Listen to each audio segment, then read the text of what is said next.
O que você acha? Que a gente só tem benefícios tirando o açúcar ou que de repente a gente pode ter alguma reação que pode ser algo assim que não seja 100% benéfica para o nosso organismo? Então a gente convidou a nutróloga, a doutora Ana Luísa Vilela, está com a gente mais uma vez. Bem-vinda! Boa tarde, prazer tê-la aqui, para uma verdadeira aula. E a pergunta que eu faço: você sabe tudo que muda no seu organismo quando você retira o açúcar da sua vida, do seu corpo? Será que só tem benefícios? Será que pode acontecer alguma coisa? Vamos entender essa aula, né? E para começar, antes até de irmos em cada item, porque são vários itens que a gente vai entender, né? Que esse açúcar atua e tal, tanto beneficamente ou não, não sei, é surpresa. Mas primeiro, onde está o açúcar? A gente tem que aprender a reconhecer isso também no alimento, né, doutora? Nem sempre ele tá assim, ó, como este aqui, que é o açúcar refinado que a gente tem na nossa mesa. Não é só deste açúcar que a gente está falando. Essa forma aqui a gente reconhece bem depressa. Agora, onde está o açúcar? Então, vamos entender o que é o açúcar. O açúcar é um carboidrato, né? O carboidrato vira um açúcar. O açúcar é o nosso combustível. A gente precisa dele para viver. A gente movimenta nossos músculos, a gente pensa graças ao açúcar. O nosso cérebro funciona à base de glicose. O açúcar vira glicose. Glicose corre nos nossos sangues 24 horas por dia, em altas taxas e em baixas taxas. Aí é o legal a gente entender. Quando ela está alta, quando ela está baixa, o que a gente não pode fazer para acumular gordura, o que a gente pode fazer para o nosso cérebro funcionar bem. Ter sempre açúcar disponível numa pequena quantidade a ponto do nosso organismo funcionar bem. Da gente não ter fadiga, cansaço, por falta de energia. Certo. O que acontece? Muitas das pessoas têm dificuldade, acham que alimentos integrais têm pouco açúcar, têm pouco carboidrato. Lê do engano, eles também têm, só que a forma de distribuição é diferente. Então, quando a gente come um integral, as fibras ajudam que esse açúcar entre bem devagarinho na nossa corrente sanguínea. Aí a gente vai tendo tempo de gastar. Certo. Se somos atletas de alto impacto, alta performance, às vezes essa forma de açúcar não é ideal. A gente precisa de alguma coisa mais rápida, imediata, que entre imediatamente na nossa corrente sanguínea. Para quê? Para nos dar a energia que a gente precisa e a gente completar uma prova, fazer um exercício de autoestímulo. Então, por isso que a alimentação correta e a orientação de como consumir esse açúcar é muito importante. Perfeito. Diabéticos podem consumir açúcar? Açúcar de adição, porque os outros tipos de açúcar nos alimentos, eles consomem o dia inteiro. O açúcar está embutido em tudo. Um diabético tudo não para aqui na de comer mesa é uma fruta. Tudo é açúcar. E até outras coisas, uma fruta. Estou comendo fruta, estou bem. Você está ingerindo açúcar. Estou comendo uma abobrinha. A abobrinha é carboidrato, baixo índice glicêmico, mais carboidrato. O que é o famoso índice glicêmico? É a velocidade que esse carboidrato entra na nossa corrente sanguínea. Certo. Quanto mais rápido, pior. Quanto mais rápido, maior estímulo do pâncreas. O que é o pâncreas? É um pequeno órgão que produz as nossas enzimas digestivas e a insulina. A insulina é ótima na nossa vida, tanto é que quando essa insulina para de ser produzida, ela nos leva a um quadro de diabetes.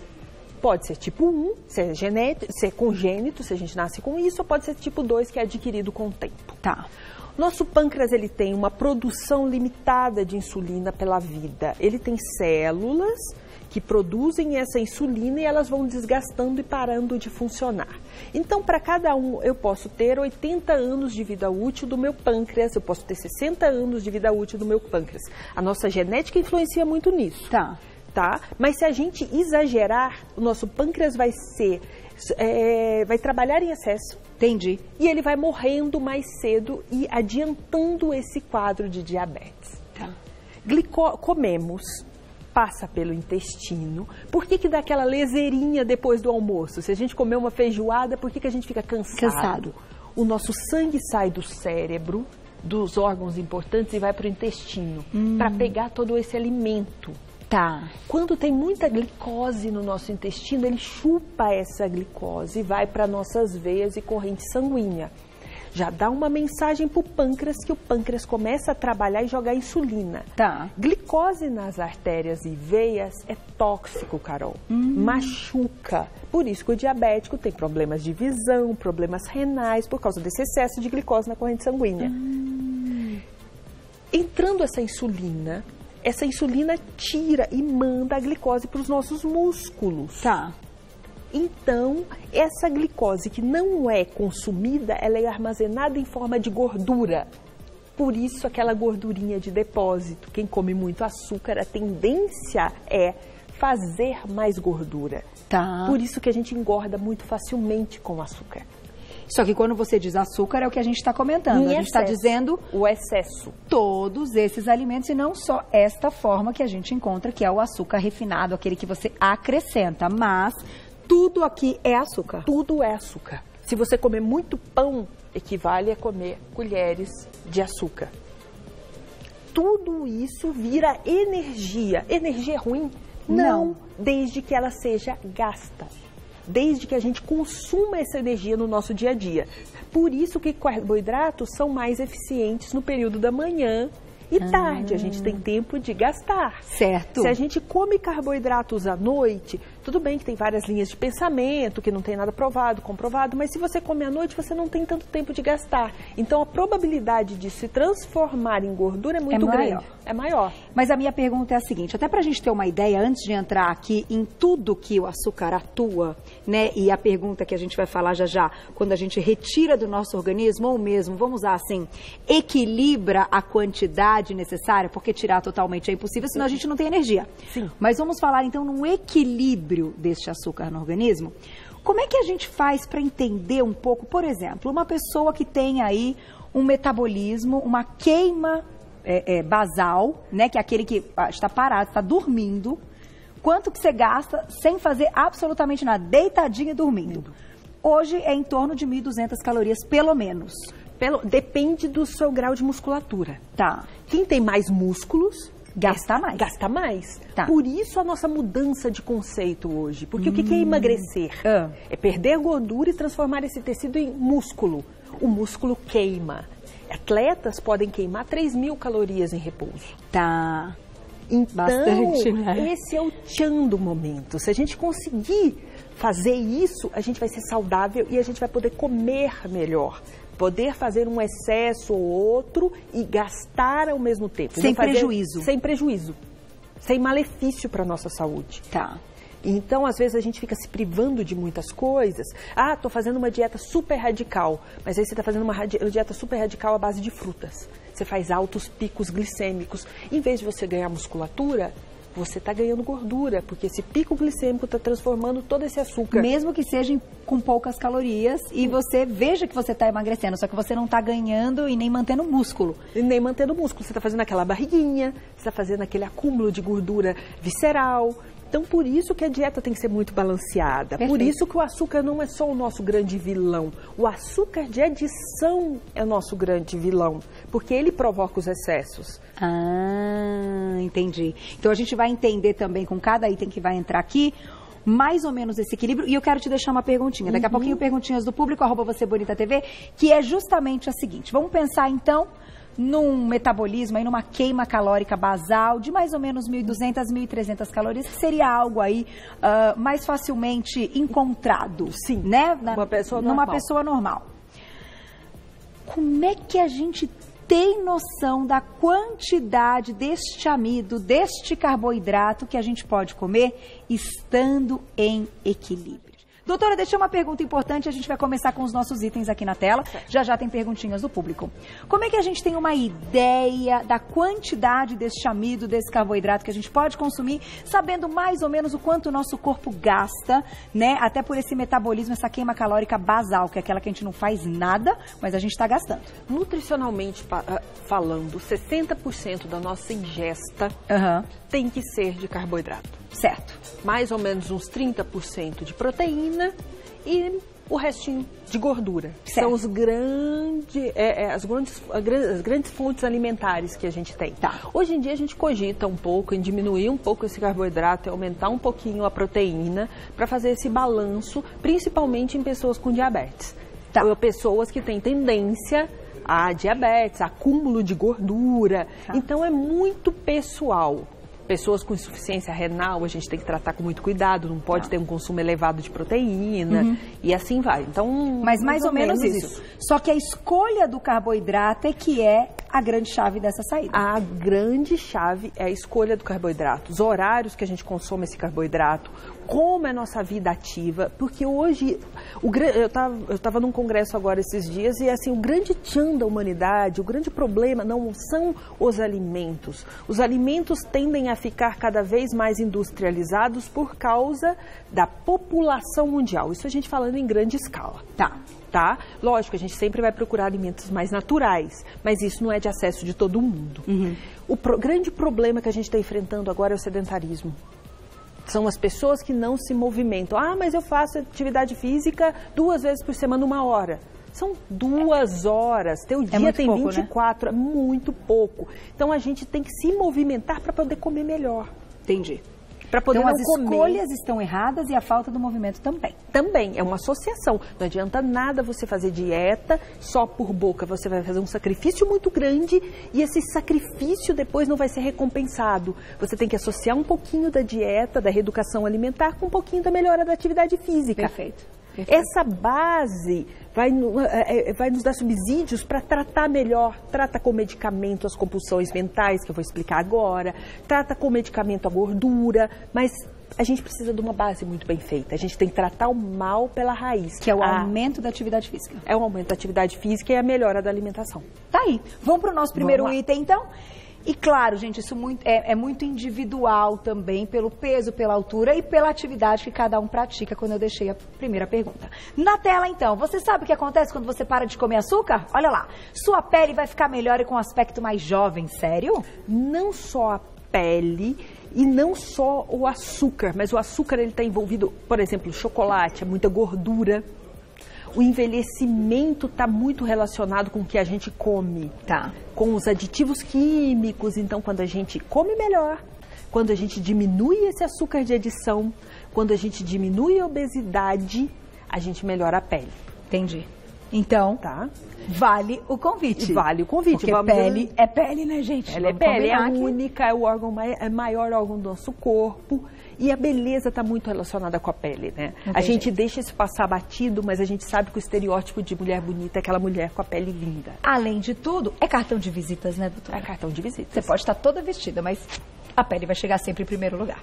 Próximo, olha lá. Se a gente cortar o açúcar, então, suas noites de sono serão melhores? Ah, é?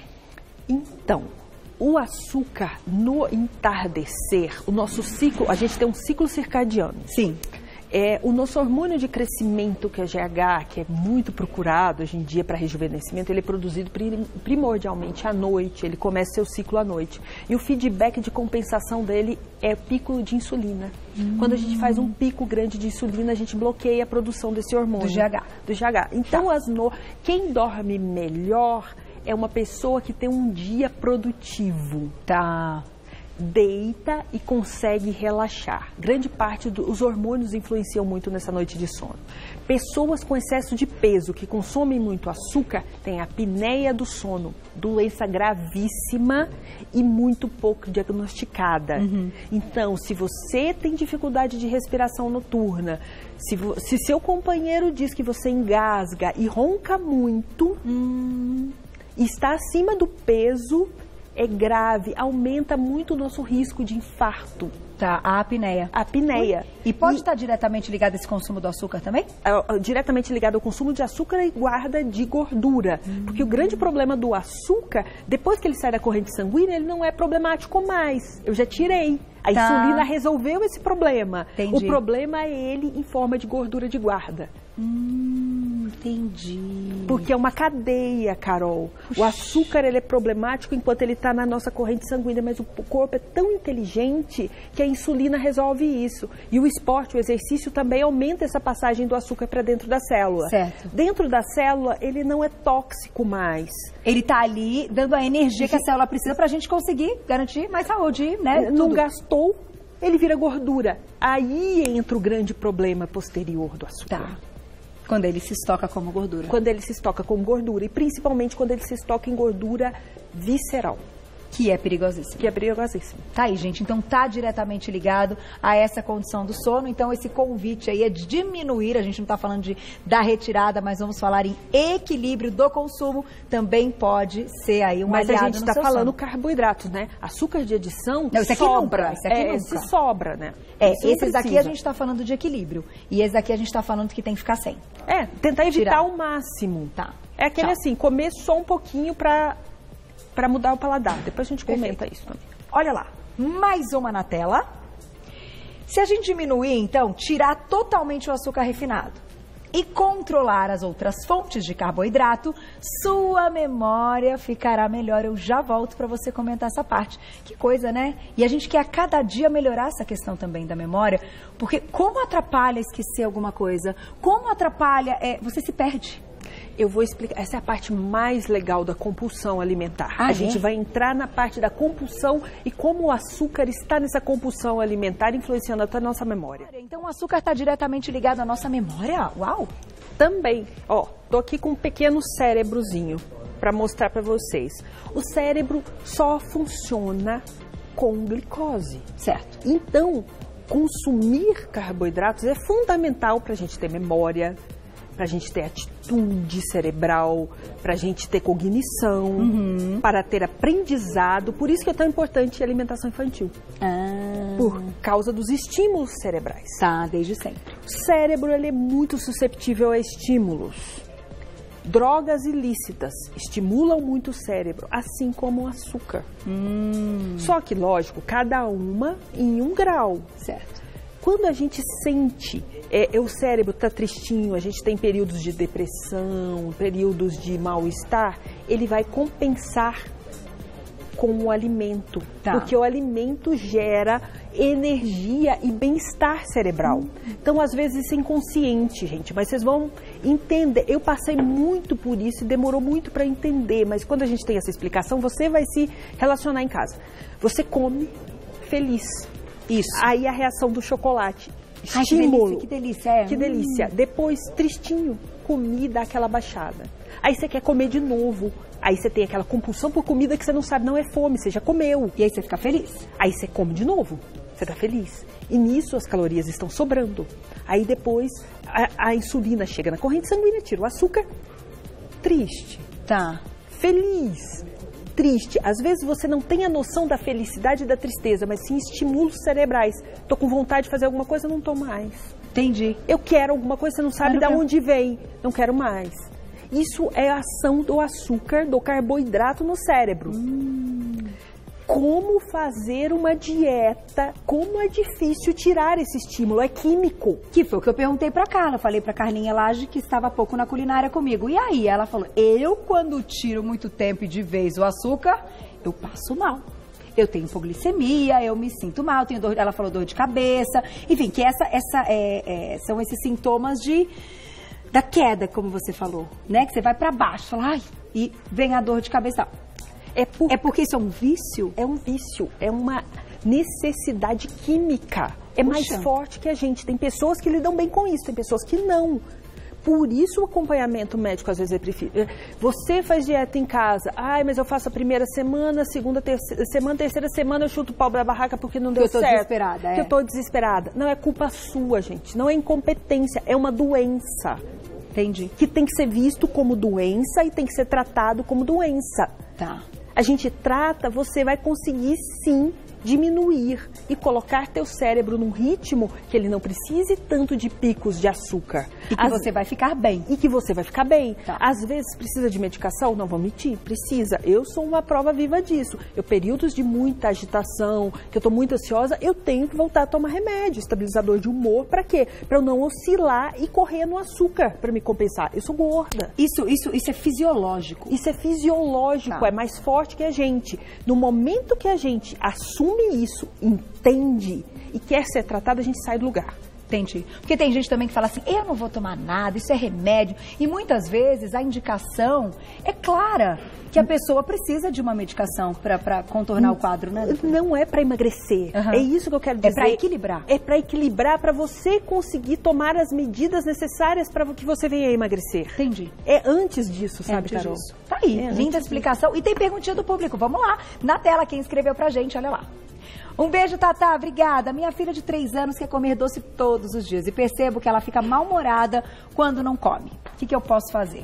Quando entra no universo infantil é mais difícil, né? Porque como fazer as crianças entenderem que não é algo ótimo se o sabor é incrível, se te dá esse momento de prazer quando você está comendo, né? Não, e ainda criança, o estímulo cerebral é dobrado. As crianças se agitam muito com açúcar. O ideal, o que eu fiz para o meu filho e a linha que eu escolhi é não oferecer alimentos com adição de açúcar. Tá. Entendam bem, adição de açúcar.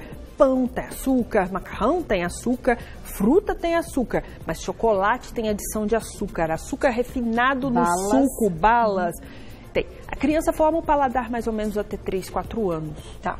E ele já tem tendência a paladar adocicado porque o leite da mãe é adocicado. Ai, nunca tinha pensado nisso. Por isso que ele aceita mais frutinha. É verdade. O sal é diferente, é difícil. A introdução do sal tem que ser meio a meio com fruta. Então é um segundo passo. Eu nunca tinha pensado nisso, doutora. Então, quanto mais tempo você adiar, mais paladar diferente você está dando para o teu filho e mais escolhas ele poderá ter. Lógico, tem crianças que tendem mais para o açúcar, mas aí você tem que controlá-las para que isso não aconteça. Dar açúcar para a criança, ver a criança girando, alucinando. O tempo todo. E tem que conseguir, né? É um negócio de... É muito difícil, mas a gente tem que ter um controle, é muito difícil. Não, você tem que criar metodologias que a pessoa... Ele pode até comer um açúcar de adição, mas ele tem que compensar com alguma coisa que diminui o fluxo dessa glicemia. Para não acumular, para não guardar célula de gordura para o futuro, para ser uma criança que tem uma dentição legal, que criança não escova o dente toda hora. E que comece com bons hábitos desde sempre. Sim, né? Tem que aprender chegar a na vida adulta vai ser mais fácil. Ó, tem mais perguntinha, doutora Bombando. Vamos ver quem escreveu pra gente na tela, olha lá. Um beijo, Carol, obrigada. Fiz a gastroplastia há 2 meses. Existe uma quantidade certa de açúcar para quem fez esse tipo de procedimento? O que seria a gastroplastia? Vamos entender. Trouxe aqui até o modelinho aqui do bonequinho. Gastroplastia. O que basicamente, existem vários tipos de cirurgia, mas basicamente a gente diminui o tamanho do estômago para causar uma saciedade precoce. Certo. Para que esse estômago expanda e você não quer comer mais e com isso você vai emagrecer. Mas lógico, é diferente da cirurgia de... A gastroplastia é cirurgia bariátrica. É o mesmo. Tá. Não, é uma cirurgia bariátrica que existem vários tipos.